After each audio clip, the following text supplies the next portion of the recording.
Ezekiel 22 അധ്യായം. ജെറൂസലേമിന്റെ അകൃത്യങ്ങൾ.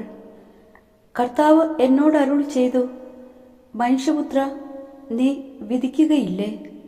രക്തപങ്കിലമായ ഈ നഗരത്തെ നീ വിധിക്കുകയില്ലേ?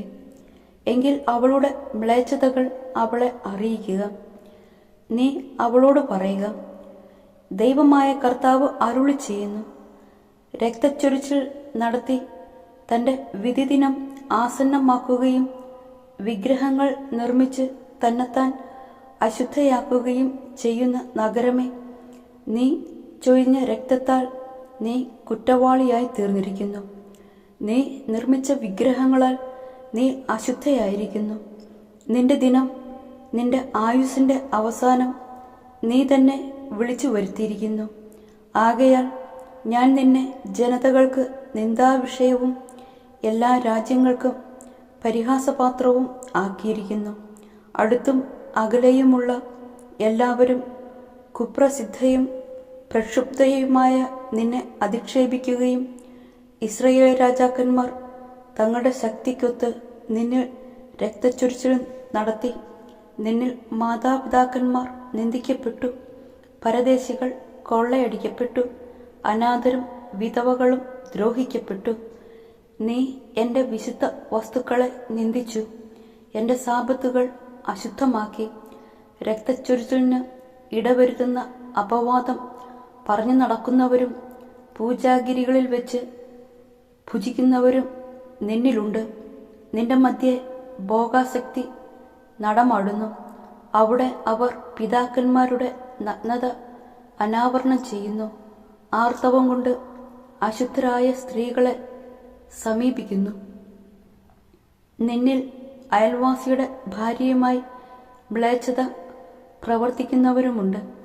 മരുമകളെ പ്രാപിച്ച് അശുദ്ധയാക്കുന്നവരുണ്ട്. സ്വന്തം പിതാവിൽ നിന്ന് ജനിച്ച സഹോദരിയെ അശുദ്ധയാക്കുന്നവരുണ്ട്. നിന്നെ രക്തം ചിന്തുന്നതിനായി കോഴ വാങ്ങുന്നവരുണ്ട്. നീ പലിശ വാങ്ങുകയും ലാഭമുണ്ടാക്കുകയും അയൽക്കാരനെ ഞെരുക്കി സമ്പത്തുണ്ടാക്കുകയും ചെയ്യുന്നു. എന്നെ നീ വിസ്മരിച്ചിരിക്കുന്നു. ദൈവമായ കർത്താവ് അരുളി ചെയ്യുന്നു, ആകയാൽ നീ നേടിയ കൊള്ളലാഭത്തെയും നീ ചൊരിഞ്ഞ രക്തത്തെയും പ്രതി ഞാൻ മുഷ്ടി ചുരുട്ടുന്നു. ഞാൻ നിന്നോട് എതിരിടുമ്പോൾ നിന്റെ ധൈര്യം നിലനിൽക്കുമോ? നിന്റെ കരങ്ങൾ ബലവത്തായിരിക്കുമോ? കർത്താവായ ഞാനാണ് ഇത് പറയുന്നത്. ഞാൻ അത് നിറവേറ്റുകയും ചെയ്യും. നിന്നെ ജനതകളുടെയും രാജ്യങ്ങളുടെയും ഇടയിൽ ചിതറിച്ചുകൊണ്ട് നിന്റെ അശുദ്ധി ഞാൻ തുടച്ചു മാറ്റും. ജനതകളുടെ മുമ്പിൽ നീ നിന്നെ തന്നെ മലിനയാക്കും.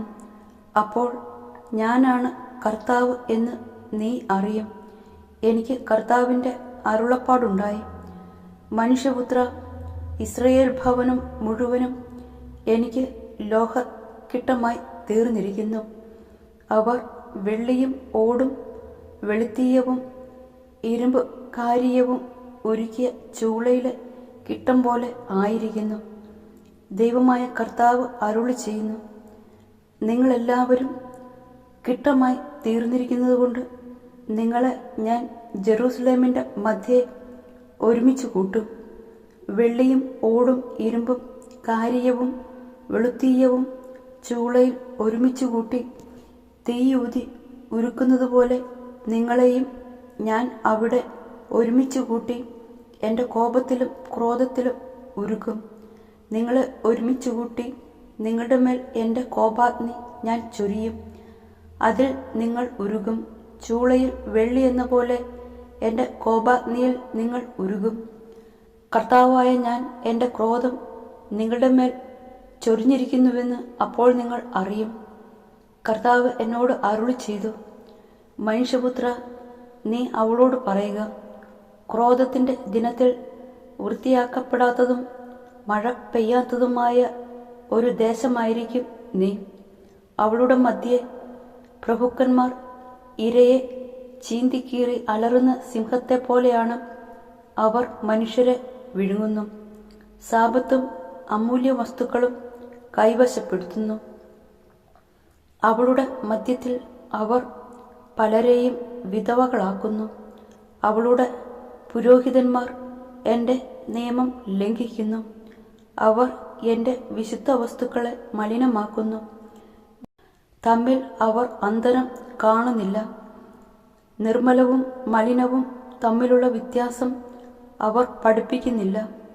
എൻ്റെ സാപത്തുകൾ അവർ അവഗണിക്കുന്നു. തന്മൂലം അവരുടെ ഇടയിൽ ഞാൻ അപമാനിതനായിരിക്കുന്നു. അവളിലെ പ്രമാണികൾ ഇരയെ കടിച്ചു ചീന്തുന്ന ചെന്നായ്ക്കളെപ്പോലെയാണ്. കൊള്ളലാഭമുണ്ടാക്കാൻ അവർ രക്തം ചൊരിയുകയും ജീവൻ നശിപ്പിക്കുകയും ചെയ്യുന്നു. അവളുടെ പ്രവാചകന്മാർ കർത്താവ് സംസാരിക്കാതിരിക്കെ കർത്താവ് ഇങ്ങനെ അരുളി ചെയ്യുന്നുവെന്ന് പറഞ്ഞുകൊണ്ട് അവർക്കു വേണ്ടി വ്യാജ ദർശനങ്ങൾ കാണുകയും കള്ളപ്രവചനങ്ങൾ നടത്തുകയും ചെയ്ത് അവരുടെ തെറ്റുകൾ മൂടിവെക്കുന്നു. ദേശത്തെ ജനം പിടിച്ചു പറിക്കുകയും കൊള്ളയടിക്കുകയും ചെയ്യുന്നു. അവർ ദരിദ്രരെയും അഗതികളെയും ഞെരുക്കുന്നു. പരദേശികളെയും അന്യായമായി പീഡിപ്പിക്കുന്നു. ഞാൻ ആ ദേശത്തെ നശിപ്പിക്കാതിരിക്കേണ്ടതിന് കോട്ട പണിയാനോ കോട്ടയുടെ വിള്ളലിൽ നിലയുറപ്പിക്കാനോ തയ്യാറുള്ള ഒരുവനെ അവരുടെ ഇടയിൽ ഞാൻ അന്വേഷിച്ചു, എന്നാൽ ആരെയും കണ്ടില്ല. അതുകൊണ്ട് ഞാൻ അവരുടെ മേൽ എൻ്റെ രോഷം ചൊരിഞ്ഞു. എൻ്റെ ക്രോധാഗ്നിയിൽ ഞാൻ അവരെ സംഹരിച്ചു. അവരുടെ പ്രവൃത്തിക്കുള്ള ശിക്ഷ ഞാൻ അവരുടെ തലയിൽ തന്നെ വരുത്തി. ദൈവമായ കർത്താവ് അരുളി ചെയ്യുന്നു.